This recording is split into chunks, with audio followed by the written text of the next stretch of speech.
We'll go with the least common multiple, no? Don't worry, there is no novel on the way we solve least common multiple in the number theory. Much is on the GCD magid ang naay gamit kaayo, not much on the least common multiple. Kay katong tungod atong Euclidean algorithm ug mga linear combination. So, for the least common multiple, its definition in number theory is that M is called the least common multiple of A and B if and only if of the following conditions are satisfied. A divides M and B divides M. By the way, we can write it as LCM AB. Kanaingan. No? Meaning A divides the M, which is the factor of A and B, and B divides also the M, which is a factor of A and B. And there is another condition that it should be the least common. Ang pinakagamay. Kung napay another nga common, then katong gamay ang pilion. Okay, let's try ha. Okay, what is the LCM of 5 and 10? Kana siya. So, di ba, usually, kung kanang kuan, we can have kung i-listing method na to siya, like si 5, kan i-listing method man eh, 10. So, skip counting ra ka ana sa listing method. So, you have 5 times 1, 5. 5 times 2, 10. 5 times 3, 15. 5 times 4, 20. 5 times 5, 25, and so on. Si 10 po, 10 times 1, 10. 10 times 2, 20. 30, 40, 50, and so on. So, with this, magkita na to ang least common multiple kay si 10. Tama? But we also have another multiple na common which is 20, but it's not the least one. Sige, ito nang itest ha. So, the LCM of 5 and 10. Sige, example na atay 10. So, we know that 5 divides 10. Tama? Because 10 is equal to 5 times 2. And then 5 divides, 10 divides 10. Because 10, you can find 10 times 1. Correct? So, okay si 5 nga LCM. Ang common multiple. Si 10. But 20 is also a common multiple, no? Okay, because 5 can divide 20 and then 10 can divide 20. However, not the least common. 10 is the least, no? Okay, take note of that. Nakuha ba siya? No? Ang pinakagamay nga common. Kana siya. So I think we're done with the listing method. Muna siyang listing, isulat lang. Then din ang pinakagamay is 10. LCM of LCM of 5 and 10 is 10. Kana siya. Least common multiple. Okay, that's the first method, listing. The second is the canonical, katong prime factorization nato. So if we make use of the LCM of 5 and 10, gamitan sa canonical, 5 is just 5 times 1, no? And then 10 is 5 raised to 2. Therefore, ang pinaka dako dayon, choose the highest power of the common. Common man si 5, pero si highest power si 2. So that is 5. Oh, wait, 10 is 5 times 2. 5 is 5 times 1.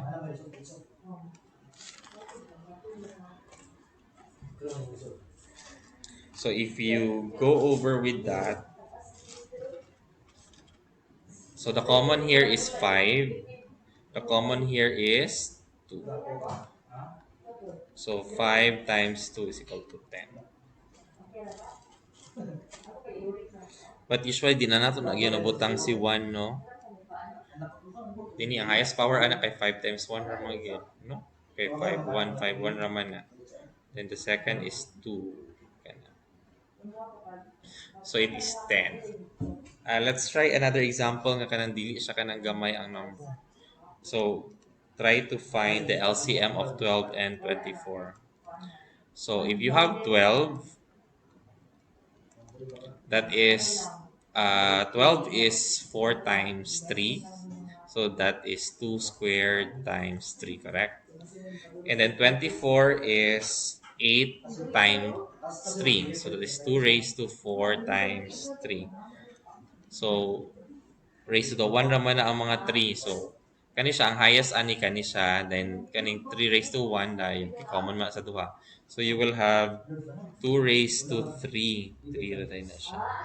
Okay, 8. 2 raised to 3 ang highest tira, then 3 raised to 1. So it is 8 times 3. So the least common multiple is 24. So pangitaan nimo ang koan ang yang least common. How about kung tulo siya ka numbers, no? For example, you have 27, 36, 48. So what is 27, 36, 48? 27 is 9 times 3. So you have 9, or that is 3 times 3 times 3, no? So 36 is 9 times 4. So that is 3 times 3 squared times 2 squared. And 48 is 8 times 6. Or 6 is 2 times 3. So mabutang siya dito sa kuan. So you can have 2 raised to 4 times 3. Kana siya. Ang highest sa 2 is 2 raised to 4. Ang highest sa 3 is 3 raised to 3. Therefore, 2 raised to 4 is 2 times 2 times 2, 16.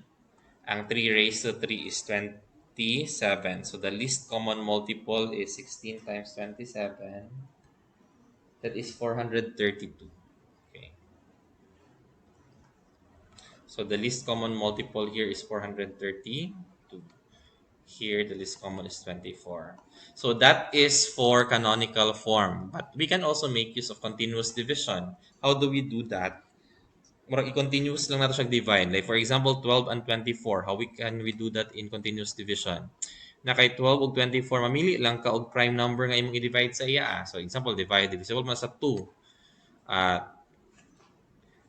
12 divide 2, we can have pila man. Or we can have 3 na lang kay para mas dako-dako.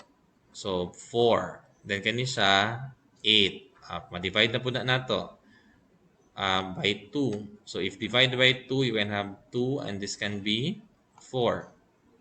So divide that again with 2. So you can have 1, 2.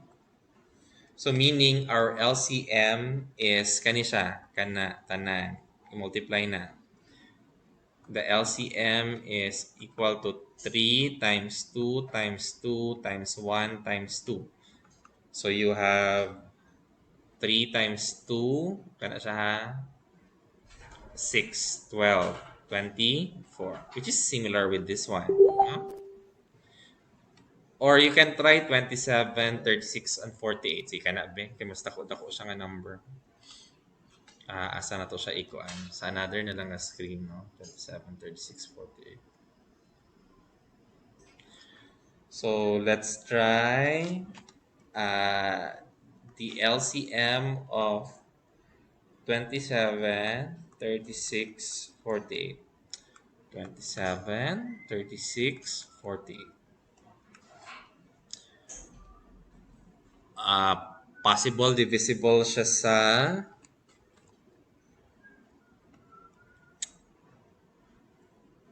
divisible siya sa 6 ba? Or sa 3 kaya? Divisible siya sa 3? Okay, if 27 divided by 3, that is 9. 36 divided by 3, that is 12. 48 divided by 3, that is 16. Divide pagyapunta by 3. So this will be 3. This will be 4. Is 16 divisible by 3?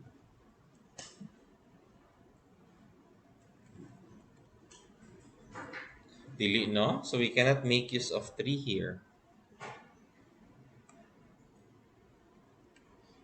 Okay. Let's make use of another prime number.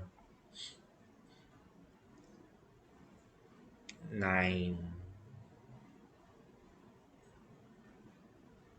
We cannot make use of 2 because of... sige, ato lang siya ipadayon ha. Kay, kung dili siya ma-deconstruct, okay ra siya. Pabilin lang siya. Kana. So, if we divide this by 2, you can have... di man ma-divide si 3.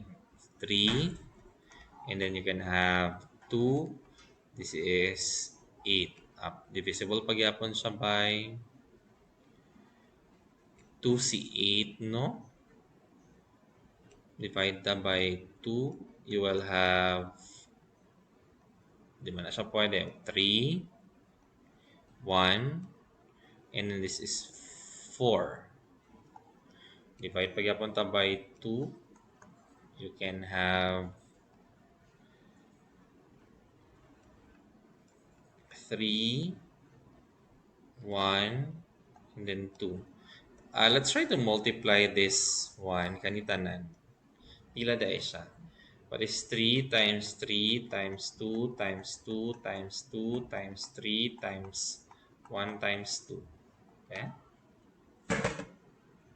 3 times 3 times 2 times 2 times 2 times 3 times 1 times 2.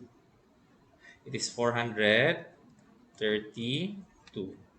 Ito kitong LCM ganiha sa atong first nga example. It's 432, right? Gana siya. Huh? They are the same. Okay, mag-exercise ta ani. Find GCD and LCM using continuous uh, division. Kato siya ang atong gigamit. Sige, Ben, let's try. We start with katong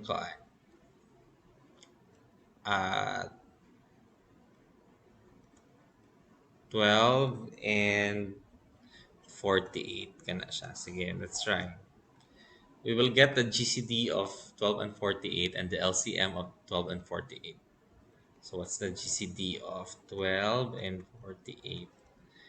And what's the LCM of 12 and 48? Using continuous division. Diba? 12, 48 man na. So we can divide it by, I think 12. 1. Ma-divide ba na si 48 by 12? Okay, 4.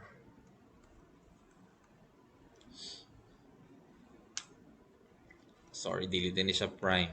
3. Can we divide 48 by 3? Okay. So this will be 4 and this will be 16. So we can divide it by 2. We can have here 2 and 8. Divide it again by 2.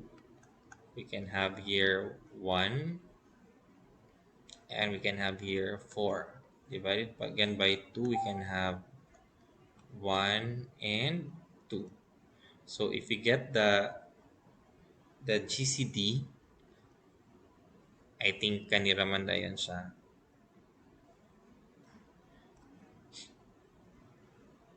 Kani.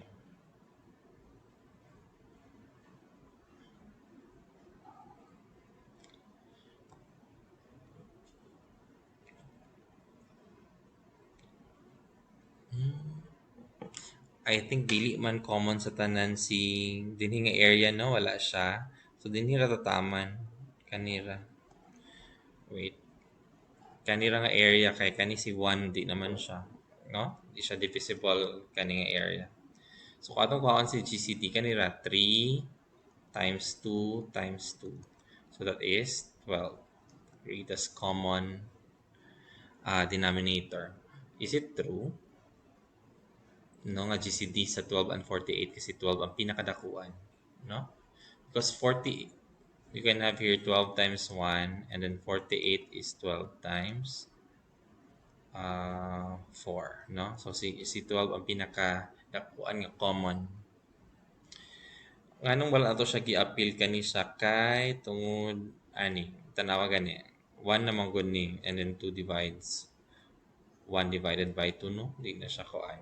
But on the LCM, it will be helpful in such a way, no? Or pwede po din ta mag-end pero di mo kundi prime si 4, no? Sige ha, ato yung i-end dira kana.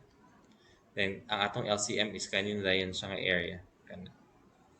If that's the case, is it true that 3 times 2 times 2 times 1 times 4?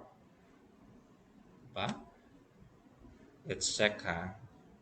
Okay, 3 times 2 times 2 times 1 times 4 is 48. 48 daw. So let's check by listing. 12 times 1 is 12. 24 times 3 is 36. 48. And so on. Kaya siya 48. Okay, correct. It's 48 ang pinaka gamay sa tanan. So you do not need to continue na. No? So you have kung kuan siya GCD kanilang dinhi nga area atong LCM kaning diri nga area tanan. Okay. By the way, for your assignment, I want you to prove that the GCD. Okay. In your assignment, I need you to prove some theorems, but maybe dito na nako ihatag, no? That kani siya nga theorem mo, AB is equal to the GCD of AB times LCM of AB. But later na lang siya. This is for the assignment. Sige, any question?